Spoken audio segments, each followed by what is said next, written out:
My name's Renee, so like people, like I said, they haven't met me before, they might assume I'm a girl, but it's benefited me before, right? Like I got offered to do a show in Jersey once at a comedy club. It was an all-women lineup. They're like, you want to host it? And I was like, absolutely, yeah. And I get there, I do the show, I get paid, and I leave. But as I'm leaving, I hear the owner of the club just like whisper amongst the comics. There, he just goes, "Yo, that bitch is ugly."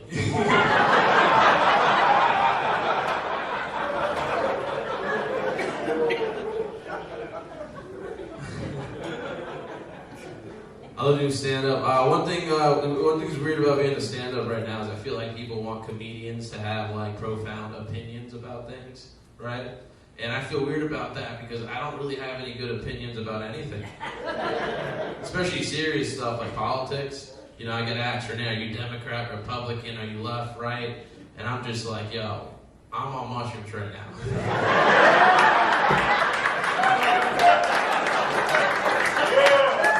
I don't even know where I am. It's so hard to keep up with things like politics, right? So many things that are happening, right? I'm very out of sight, out of mind, right? Especially with politics, you know? Like, I imagine everything in the Ukraine is fine because I haven't heard about it in a while. All right, too far. All right, too deep, guys. All right, stick to the dick jokes, right? All right. I don't like sharing my political opinions also because I look like a created character from Tony Hawk Pro Skater.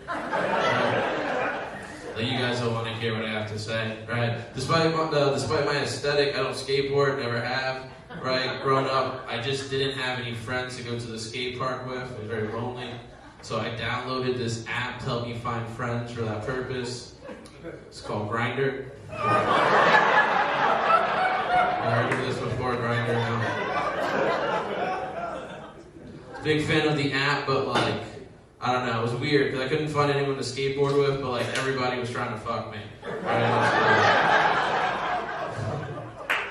I live in Brooklyn these days. I'm from Long Island originally, but I live in Brooklyn now, and I like living in Brooklyn. I like the people from Brooklyn, right? They're just very proud to be from Brooklyn. I was walking down the street the other day, I overheard this guy going, "Yo, I'm so Brooklyn, my spirit animal is a mix between a bodega cat and a parking ticket." But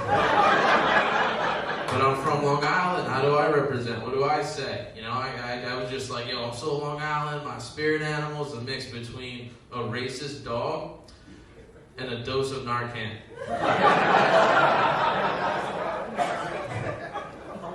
My very fun fact about Long Island, I don't know if you guys know this or not, but the first episode of To Catch a Predator was filmed on Long Island. You guys know that? I thought I saw some familiar faces here tonight. Big fan of that show growing up, couldn't relate to it, right? You know, like, I always loved that show growing up, but like, no one ever tried to molest me as a kid, you know? I don't know, something I did. Was I not approachable? Didn't want to let it beat me up though, so I started an emotional support group for those of us who are molested as children. It's called #MeNeither. You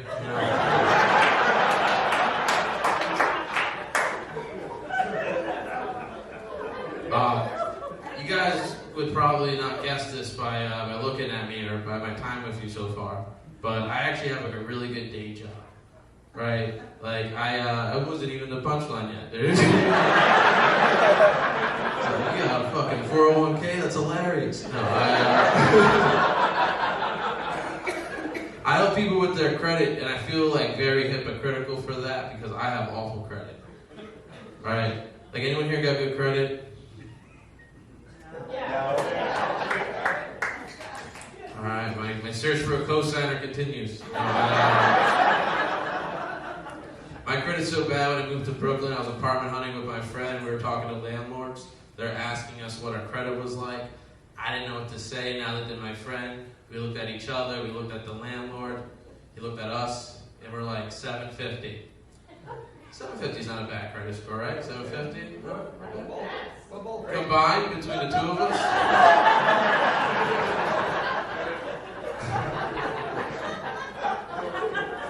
I was more suited for my last job I had during quarantine. I used to do customer service online for this website called adultdvds.com. And I swear to God, this is a true story too, guys. Nothing made up about this. I used to do customer service for this website where people bought pornographic DVDs from the internet, which is weird, right? But then they also complained about it, you know? Like, I don't even send my food back when it's wrong, right? Can you imagine the confidence you have to buy porn, not like it, and then speak to a live representative after the fact? It's a great job, but I had to quit after a while. Ruined jerking off for me. I used to love jerking off after a long day at the office, but with this job, just felt like I was bringing my work home with me.